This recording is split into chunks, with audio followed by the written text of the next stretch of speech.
ये chapter number हमने आपको 11, 12 और 13 तीन कंप्लीट करवा दिए। ठीक है, अब हम चैप्टर नंबर 10 लेते हैं। ठीक है, चैप्टर नंबर 10 है प्रत्यावर्ती धारा, जिसको अल्टरनेटिंग करंट कहते हैं। तो हमने यहाँ पर लिखा है चैप्टर नंबर 10 प्रत्यावर्ती धारा, अल्टरनेटिंग करंट, प्रत्यावर्ती धारा।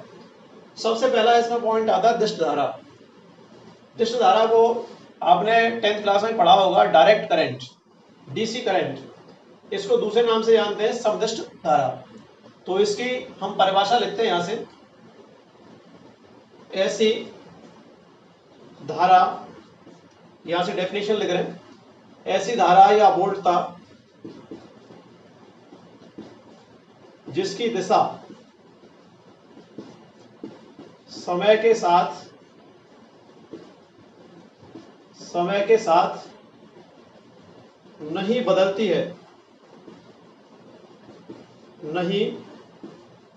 है, अर्थात अपरिवर्तित रहती है। दिष्ट धारा या वोल्टता, जिसको हम दूसरे नाम से जानते हैं समदिष्ट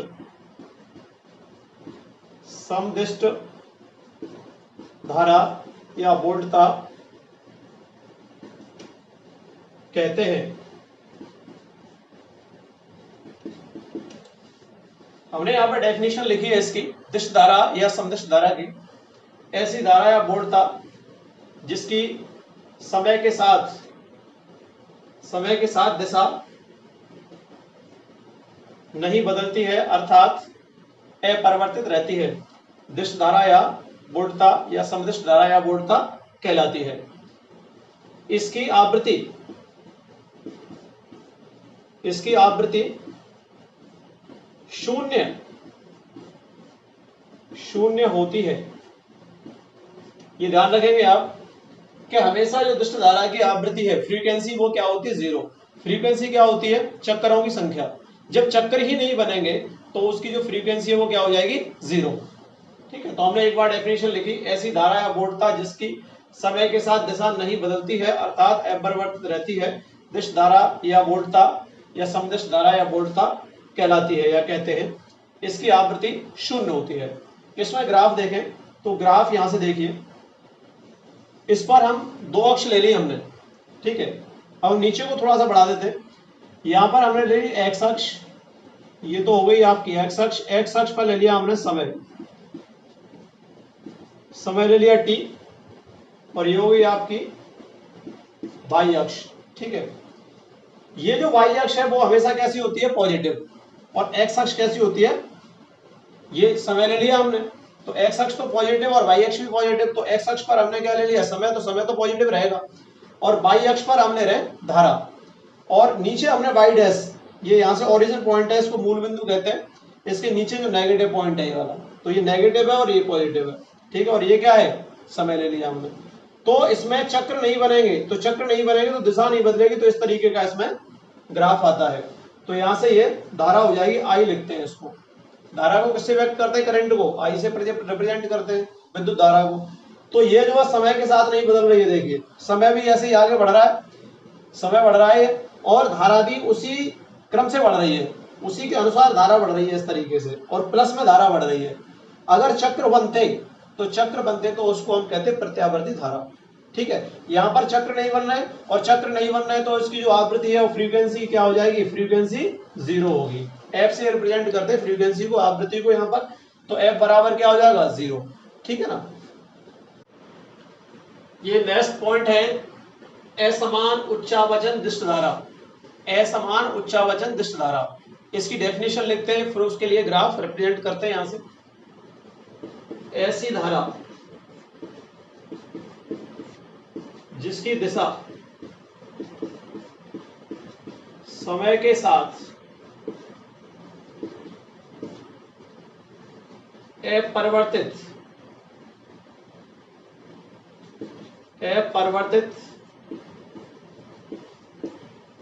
रहती है, लेकिन इसके मान में आवृत्ति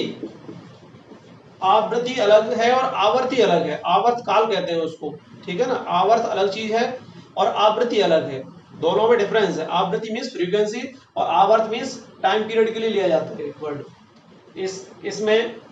लेकिन इसमें इसके मान में आवर्ती रूप से अल्प परिवर्तन होता है,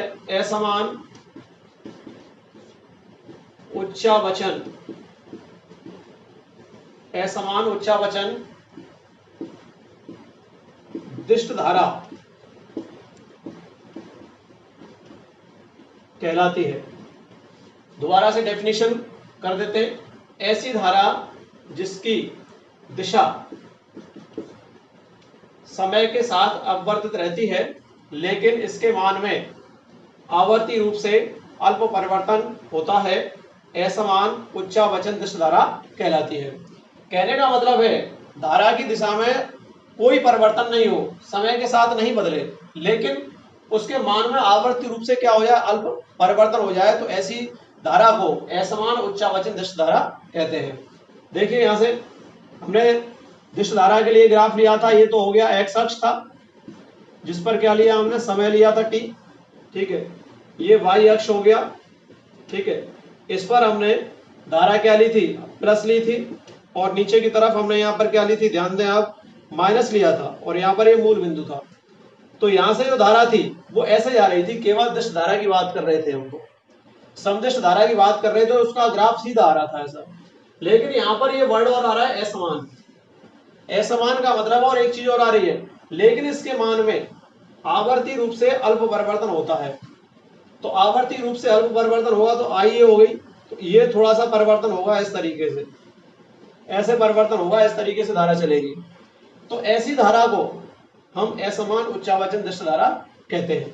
तो हमने समय ले लिया किस पर, एक्स अक्ष पर, और हमने करंट ले लिया किस पर, वाई अक्ष पर ले लिया प्लस में, और यहाँ पर वाई डैश अक्ष की तरफ क्या ले लिया, माइनस में, क्योंकि माइनस में तो करंट होता ही नहीं है, क्योंकि इसमें चक्र ही नहीं बनते और इसकी फ्रीक्वेंसी क्या होती है, 0 होती है। तो इसमें इसके मान में आवर्ती रूप से अल्प परिवर्तन हो रहा है, इसलिए इस तरीके का ये ग्राफ आ रहा है। अगर परिवर्तन नहीं होता तो समदिष्ट धारा कहलाती और सीधी रेखा आती जो समय के साथ उसका मान नहीं बदलता।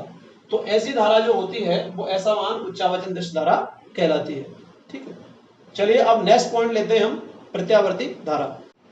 दिष्ट धारा में जो आते हैं वो दिष्ट धारा किससे मिलती है, वो ये मिलती है, विद्युत सेल है जो बैटरी के अंदर होते हैं। सेल आपने देखे वो टॉर्च होती है ना, जो टॉर्च होती है उसमें जो सेल होते हैं उसमें कौन सी ऊर्जा होती है, रासायनिक ऊर्जा होती है। रासायनिक ऊर्जा किसमें बदलती है, विद्युत ऊर्जा में। विद्युत ऊर्जा किसमें बदल जाती है, प्रकाश ऊर्जा में। तो विद्युत जो सेल होते हैं उसमें रसायन भरा होता है, तो उससे जो मिलने वाली जो धारा है वो कौन सी मिलती है, हमें कौन सी मिलती है, दिष्ट धारा मिलती है। बैटरी है, बैटरी हमेशा क्या होता है, सेलों का संयोजन होता है, तो सेलों का संयोजन बैटरी कहलाती है, तो उसमें भी हमें कौन सी धारा मिलेगी, दिष्ट धारा मिलेगी। डीसी जनरेटर है, डीसी जनरेटर होता है, जनरेटर आपने पढ़ा होगा, जनरेटर 10th क्लास में। तो डीसी जो जनरेटर है उससे भी जो मिलने वाली धारा वो क्या होगी, दिष्ट धारा या वोल्टता कहलाएगी। अब हम नेक्स्ट पॉइंट लेते हैं, प्रत्यावर्ती धारा, अल्टरनेटिंग करंट। अब नेक्स्ट पॉइंट है प्रत्यावर्ती धारा। प्रत्यावर्ती धारा, और इसमें कहते हैं अल्टरनेटिंग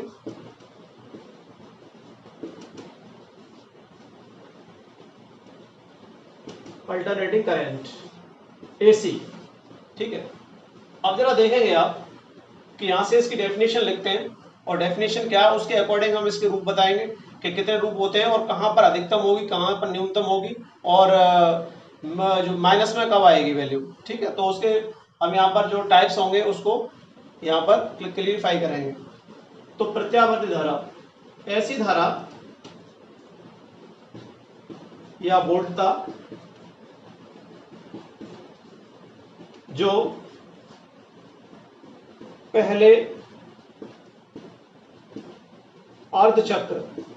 अर्धचक्र मतलब कौन से की बात कर रहे हैं, धनात्मक की बात कर रहे हैं, धनात्मक अर्धचक्र की में एक दिशा में तथा अगले अर्धचक्र। अब अगला अर्धचक्र कौन सा आएगा? नेगेटिव आएगा, ऋणात्मक। ऋणात्मक में विपरीत दिशा में प्रवाहित होती है, प्रवाहित होती है दिश धारा, सॉरी एसी धारा, मतलब एसी धारा या एसी वोल्टता कहलाती है। ठीक है, ये इसकी डेफिनेशन हो गई। ऐसी धारा या वोल्टता जो पहले अर्धचक्र, मतलब कौन से में, धनात्मक में एक दिशा में तथा अगले अर्धचक्र ऋणात्मक में विपरीत दिशा में प्रवाहित होती है, ऐसी धारा या वोल्टता कहलाती है। ठीक है, अब यहां से देखिए नंबर 1, इसका हम वर्गाकार रूप ले रहे हैं। पहला रूप वर्गाकार रूप, पहले रूप की बात कर रहे हैं यहां पर, वर्गाकार रूप। तो वर्गाकार रूप यहां से देखेंगे, ये हम अक्ष ले रहे हैं यहां पर बीच में, क्योंकि चक्र बनाएंगे इसमें। अभी हम उस रूप पर पहुंचेंगे जिसकी हमें आवश्यकता है, लेकिन पहले दो रूप और यहां पर क्लियरिफाई कर देते हैं। तो यहां से एक्स अक्ष तो ये हो जाएगी, ठीक है, इस पर क्या लेंगे आप, समय लेंगे t। ये वाई अक्ष हो जाएगी, और ये वाली कौन सी हो जाएगी, वाई डैश। इस पर जो मान आएगा वो पॉजिटिव आएगा, और इस पर मान आएगा वो कैसा आएगा, नेगेटिव आएगा। और यहाँ बीच में क्या है, मूल बिंदु है। यो चलेंगे तो समय बढ़ेगा, और ऊपर लेंगे हम तो धारा धनात्मक आएगी। अर्धचक्र जो आएगा वो धनात्मक अर्धचक्र ऊपर की तरफ आएगा, और ऋणात्मक अर्धचक्र आएगा वो नीचे की तरफ आएगा। लेकिन चक्र क्या है यहाँ पर, रूप कौन सा, वर्गाकार रूप। तो वर्गाकार रूप की बात करेंगे यहाँ से, तो वर्गाकार रूप यहाँ से देखेंगे इस तरीके से। ये वर्गाकार रूप आपको एकदम वर्ग यहाँ से दिखाई दे रहा है, तो यहाँ से ये वर्ग बनता हुआ दिखाई देगा। वर्गाकार रूप देखें, ये वर्ग बन रहा है यहाँ पर, ठीक है, और एक नीचे वर्ग बन रहा है, तो वर्गाकार रूप हो गया। ऐसे ही आगे चलेगा ये वर्गाकार रूप। तो हमने केवल यहाँ से एक चक्र के लिए लिया है, अब हम इस वर्गाकार रूप को यहाँ पर भी हम दिखा सकते हैं। दिखाना चाहें तो ये वर्गाकार रूप आगे ऐसे चलेगा, फिर नीचे आ जाएगा इस तरीके से। तो यहाँ से देखें, यहाँ पर जो रूप है वो यहाँ पर कितना है, समय t/4 है। पहले चक्र 0, t/4। अगर हम देखें तो इस चक्र को देखिए इस तरीके से, इसके हम पार्ट कर लेते हैं यहाँ से, ठीक है। तो पार्ट कर लेते हैं, तो मान लीजिए पार्ट, ये जो पार्ट है वो कितना हो गया, t/4 समय का हो गया। यहाँ से अगर यहाँ से यहाँ तक चलते हैं आप तो समय कितना हो गया, t/2 हो गया। और फिर पूरा यहाँ से यहाँ तक चलते हैं आप तो कितना हो गया, 3t/4 हो गया। और फिर यहाँ पर आ जाते हैं, जहाँ से चलते हैं और वहीं पर वापस आ जाते हैं, तो एक पूरा चक्र हो गया। तो इसके लिए समय क्या होगा, t होगा, ठीक है। तो इस तरीके से हमने इसमें यहाँ पर ग्राफ में रिप्रेजेंट कर रहे हैं। तो यहाँ से देखें, यहाँ प्लस और ये im होगा, क्योंकि प्लस की तरफ लेंगे। और यहाँ पर लेंगे, देखिए यहाँ पर ये जो नीचे आ रहा है वो हो जाएगा -im, क्योंकि बाई एक्स की तरफ कैसा है, माइनस है। और im क्या होता है, इसका शिखर मान कहलाता है। हम आगे भी इसकी डेफिनेशन लिखाएंगे शिखर मान की। तो शिखर मान को हम I नॉट, ये जैसे I नॉट से शिखर मान को, या im, इन दोनों में से किसी से भी रिप्रेजेंट कर सकते हैं। तो यहाँ पर जो आपकी बुक में रिप्रेजेंट किया गया है वो शिखर मान को im से रिप्रेजेंट किया गया है। तो im ये प्लस का है ऊपर की तरफ यहाँ पर, और क्योंकि प्लस की तरफ y अक्ष है तो y अक्ष की तरफ im की वैल्यू क्या है, शिखर मान पॉजिटिव है, और नीचे की तरफ क्या है, माइनस है। तो यहाँ पर -im हो गया, ये बना। तो यहाँ से आगे चलेंगे तो यहाँ t/4 है। अब ये जो पॉइंट है, अब ये कितना है, t/2। अब t/2 पर देखें, t/2 पर यहाँ पर क्या है, धारा का मान 0 है। अब देख रहे हैं, क्योंकि सबसे ज्यादा कहां पर है, 0, ये 0 है, तो 0 पर कितना है, im अधिकतम है यहाँ पर, ठीक है। फिर यहाँ से यहाँ तक चला, तो यहाँ से यहाँ तक क्या है, इसके अक्ष के सापेक्ष क्या, समय के साथ क्या नियत रह रहा है। फिर नीचे की तरफ घटना स्टार्ट हो गया यहाँ पर, और यहाँ पर आकर क्या हो गया, 0। फिर नीचे की तरफ जाएंगे तो नीचे की तरफ क्या है, y डैश अक्ष है। y डैश अक्ष पर क्या लिया है, -im लिया है। तो नीचे की तरफ जाएंगे तो क्या होगा, माइनस में आएगी वैल्यू। तो यहाँ से रिटार्डेशन हो रहा है इसका, ये घट रहा है नीचे की तरफ, ठीक है। यहाँ पर क्या है, 0 पर, 0 समय पर क्या है, अधिकतम है। फिर कुछ समय के लिए यहाँ पर क्या रहा, नियत हो गया। फिर t/2 पर घट करके क्या हो गया, यहाँ पर 0, और t/2 से घट करके नीचे जा रहा है, तो यहाँ पर क्या हो जाएगा, -im। यहाँ पर, और फिर आगे तक चलेंगे यहाँ तक, तो ये नियत हो रहा है। फिर ऊपर की तरफ चलेंगे यहाँ पर, ठीक है। तो यहाँ पर इस पॉइंट पर क्या लेंगे हम, 3t/4 यहाँ ले लेंगे, और यहाँ से क्या आ जाएगा t, ठीक है। ऐसे ही आगे यहाँ पर 5t/4 हो जाएगा, और ये 3t/2 हो जाएगा इस पॉइंट पर, ठीक है। तो देख रहे हैं आप आधे चक्र में, इस वाले वर्गाकार आधे चक्र में t/2 समय में कितना हो रहा है, यहाँ पर 0, फिर t समय पर 0 हो रहा है, और फिर कितना है 3t/2 पर 0 हो रहा है। बाकी बीच में आप देख रहे हैं यहाँ से, ये इस पर वैल्यू सबसे ज्यादा अधिकतम हो रही है या न्यूनतम हो रही है इसमें, ठीक है। तो ये कैसा रूप हो गया, वर्गाकार रूप हो गया, जब हमने यहाँ लिख दिया है 0, ठीक है ना। किससे कम है, t से, और ये बराबर हो सकता है, और ये किससे कम है, t/2 से, और t/2 पर क्या है, i बराबर im, मतलब सबसे ज्यादा वैल्यू है यहाँ पर।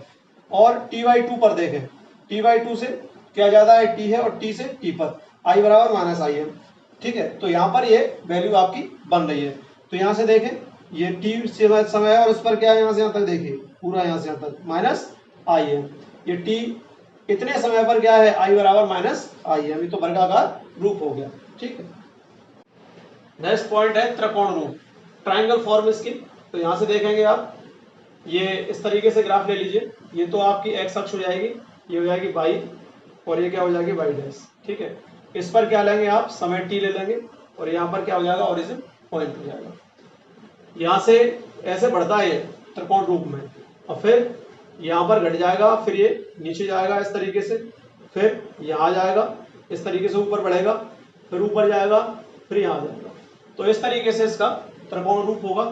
तो यहाँ से देखेंगे आप, देखिए यहाँ पर क्या है, t/4 यहाँ पर, ठीक है ना, और यहाँ क्या है, t/2। तो यहाँ देख रहे हैं आप 3t/4, और यहाँ क्या आएगा t, तो यहाँ क्या आएगा 5t/4। ऐसे ही आगे चलता चला जाएगा। और इसका जो यहाँ पर हम अगर देखेंगे, रिप्रेजेंट करेंगे इसको, तो यहाँ पर जो वैल्यू है वो +im होगी ऊपर की तरफ, और नीचे की तरफ यहाँ लेंगे आप, इस पर आगे की तरफ यहाँ पर आएगी, तो यहाँ पर क्या होगा, -im होगा, ठीक है। ये धारा ली है आपने, AC धारा, तो इस पर ले लिया आपने y और y डैश पर ले ली। तो यहाँ t/4 पर क्या है, शिखर मान इसका ज्यादा है, im की वैल्यू ज्यादा है, और यहाँ पर t/2 पर क्या है, बहुत ही कम है, ठीक है। तो यहाँ पर हम लिख सकते हैं, ठीक है, चित्र से देखिए t बराबर 0, यहाँ पर 0 है, ठीक है, यहाँ 0 है, और यहाँ 0 है, ठीक है, और यहाँ 0 आएगी, ये हो जाएगा 3t/2। तो t बराबर 0 पर i की वैल्यू क्या हो जाएगी, 0, और t बराबर कितना लेंगे, t/4। t/4 पर देख रहे हैं आप, यहाँ पर शिखर मान सबसे ज्यादा है, पर i क्या होगा, im, और t बराबर t/2 पर i बराबर यहाँ क्या आ रहा है, 0, और t बराबर क्या आ रहा है, 3t/4। देखो पहले हमने 0 लिया, फिर t/4 ले रहे हैं, फिर कितना ले रहे हैं, t/2 ले रहे हैं, फिर 3t/4 पर, ठीक है, t/2 पर ये हो जाएगा i -im हो जाएगा। देखें यहाँ पर 3t/4 पर क्या है, -im है, और t बराबर कितना, t पर पूरे समय के लिए i बराबर क्या हो रहा है, यहाँ पर 0। तो ये पूर्ण चक्र की स्थिति ये वाली होगी।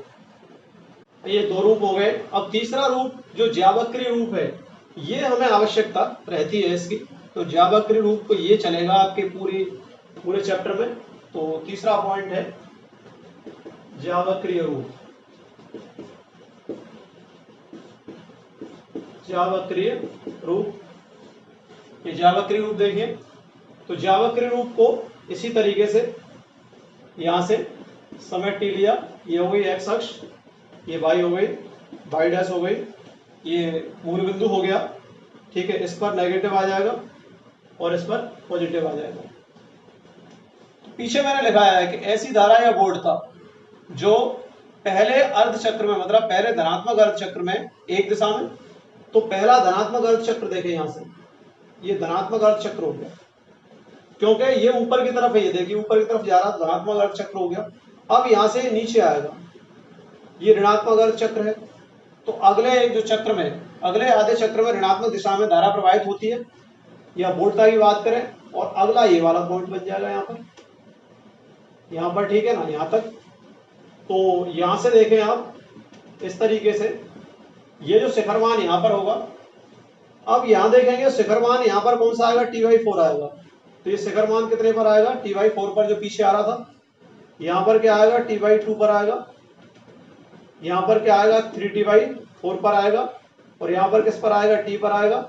और यहाँ पर क्या आएगा, 5T/4 पर आएगा। ठीक है, ये यहाँ पर ये शिखर मान आएंगे इसके। अब आप देख रहे हैं कि सबसे ज्यादा अधिकतम वैल्यू किन किन मानों पर है। तो यहां से देख रहे हैं, यहाँ पर क्या है, Im, ये पॉजिटिव हो गया, और यहाँ पर -Im लिखेंगे, ये नेगेटिव हो गया। तो यहां से जो धारा या वोल्टता ऐसे प्रवाहित होती है इस तरीके से, पहले अर्धचक्र में एक दिशा में धनात्मक दिशा में, और अगले अर्धचक्र में ऋणात्मक दिशा में धारा प्रवाहित हो रही है। तो यहाँ पर हमारा एक पूरा चक्र हो रहा है, यहाँ से 0 से T समय में एक पूरा चक्कर कंप्लीट हो रहा है। तो ये चक्कर बन रहा है 1। ठीक है, अब भारत में जो प्रत्यावर्ती धारा की जो आवृत्ति है वो 50 साइकिल पर सेकंड है, या 50 चक्र प्रति सेकंड, या 50 हर्ट्ज प्रति, वो 50 हर्ट्ज आवृत्ति है भारत के अंदर। ठीक है, लेकिन विदेश है, जापान है, रूस है, अमेरिका है, इनमें जो प्रत्यावर्ती धारा या वोल्टता की जो आवृत्ति है वो 60 साइकिल प्रति सेकंड होती है, 60 चक्र प्रति सेकंड या 60 हर्ट्ज होती है। ठीक है, तो यहां से देखें, अब मैं वही चीज लिख रहा हूं जो पीछे मैंने बताई थी। T बराबर 0 पर, T बराबर 0 पर देखें, T बराबर 0 पर क्या हो जाएगा, I की वैल्यू क्या हो जाएगी, 0। T बराबर कितने पर, T/4 पर क्या है, अधिकतम है, यहाँ पर देखें, और T/4 पर कितनी है, +Im, I बराबर +Im, और यहाँ T/2 पर क्या है, 0 है। T बराबर T/2 पर I बराबर क्या है, 0 है। और T बराबर 3T/4 पर, 3T/4 पर देखें आप, -Im, I equal to -Im, जो पीछे वाला हमने लिखा था ना दूसरे पॉइंट में। ठीक है, जो त्रिकोण रूप लिखा था उसमें वैल्यू लिखी थी, वही वैल्यू यहाँ पर है। अब T बराबर कितना है, T पर, T बराबर T पर देखें क्या है, 0। I बराबर क्या हो जाएगा, 0। ये स्थिति यहाँ पर रहती है। तो T बराबर 0 पर I बराबर क्या हो रहा है, 0। देखिए इन पॉइंट पर 0 होगा, I का मान यहाँ पर और यहाँ पर। तो देखो ये लिखा है T बराबर 0 पर I बराबर 0, और T बराबर T/4 पर I बराबर +Im, देखें अधिकतम मान हो गया, धारा का शिखर मान। ठीक है, T बराबर T/2 पर I बराबर 0 हो गया। फिर यहाँ से 3T/4 पर आएंगे, T बराबर 3T/4 पर I बराबर -Im आ गया। और यहाँ पर T बराबर, ये है कैपिटल T है, पर I बराबर क्या आ रहा है, 0। ठीक है, यहाँ पर ये वैल्यू आ रही है। अब हम Im, जो Im है वो धारा का शिखर मान, ये तो क्या कह रहा था, Im धारा का शिखर मान, धारा का शिखर मान इंग्लिश में पीक वैल्यू कहते हैं। और Vm ये वोल्टता का होता है, वोल्टता का शिखर मान, पीक वैल्यू ऑफ वोल्टेज। अब हम यहाँ से धारा और वोल्टता के लिए जो एक समीकरण ले रहे हैं, हमेशा जो एसी धारा या वोल्टता को रिप्रेजेंट करते हैं, वो यहाँ से मैं एक सिंबल बता रहा हूँ, ये एसी वोल्टता को ऐसे रिप्रेजेंट करते हैं। ये जो सिंबल है ना, ये वाला, तो एसी वोल्टता को इस सिंबल से रिप्रेजेंट करते हैं। ठीक है, तो यहाँ से देखें, समीकरण देखें, जो समीकरण है मैंने आपको ये बताया था कि भारत में कितनी है फ्रीक्वेंसी, भारत में जो फ्रीक्वेंसी है F बराबर कितनी है, 50 साइकिल पर सेकंड। ये किसमें है, भारत। ठीक है, और विदेशों में जो प्रत्यावर्ती धारा की आवृत्ति है वो कितनी है, 60 साइकिल पर सेकंड। रूस, जापान और अमेरिका में 60 साइकिल पर सेकंड की फ्रीक्वेंसी है प्रत्यावर्ती धारा की। ठीक है, और भारत में कितनी है, 50 साइकिल पर सेकंड है। अगर न्यूमेरिकल्स में आपको ये वैल्यू दी जा रही है तो ठीक है, नहीं दी जा रही है तो 50 साइकिल पर सेकंड इसको आप वहां पर लगा सकते हैं। तो यहां से समीकरण में ले रहा हूं धारा के लिए, धारा के लिए, एसी धारा के लिए बात है। तो I बराबर है Im और साइन ओमेगा t +φ। और वोल्टता के लिए लेंगे तो वोल्टता के लिए समीकरण V बराबर Vm और ये साइन ओमेगा टी होगा। यहाँ पर जो फाई दिया है इसको हम कहते हैं कलांतर, ठीक है। वो आगे आएगा कि धारा, कहने का मतलब है प्लस अगर लग रहा है ओमेगा टी प्लस फाई आ रहा है तो फाई का मान π/2 हो सकता है, π/4 हो सकता है। वो चीज आपको न्यूमेरिकल्स में निकालनी पड़ेगी। तो फाई की वैल्यू जो होगी वो फाई कोण से वोल्टता से धारा आगे है। अब फाई कोण यहाँ पर क्या आएगा, π/2 भी आ सकता है और कितना आ सकता है, π/4 भी आ सकता है। तो हम कह सकते हैं कि धारा π/2 कोण या π/4 कोण से वोल्टता से अग्रगामी है, आगे की तरफ अग्रसर है, ठीक है। अगर माइनस आता है, यहाँ पर माइनस होता है तो वोल्टता आगे हो जाएगी और ये धारा पीछे हो जाएगी, लेकिन यहाँ प्लस आ रहा है तो धारा आगे होगी और वोल्टता पीछे होगी उतने ही कोण से। तो उसके लिए हम यहाँ पर ये हमने लिया I बराबर Im sine omega T plus phi. तो फाई कोण से धारा वोल्टता से आगे है, तो V बराबर Vm साइन ओमेगा टी।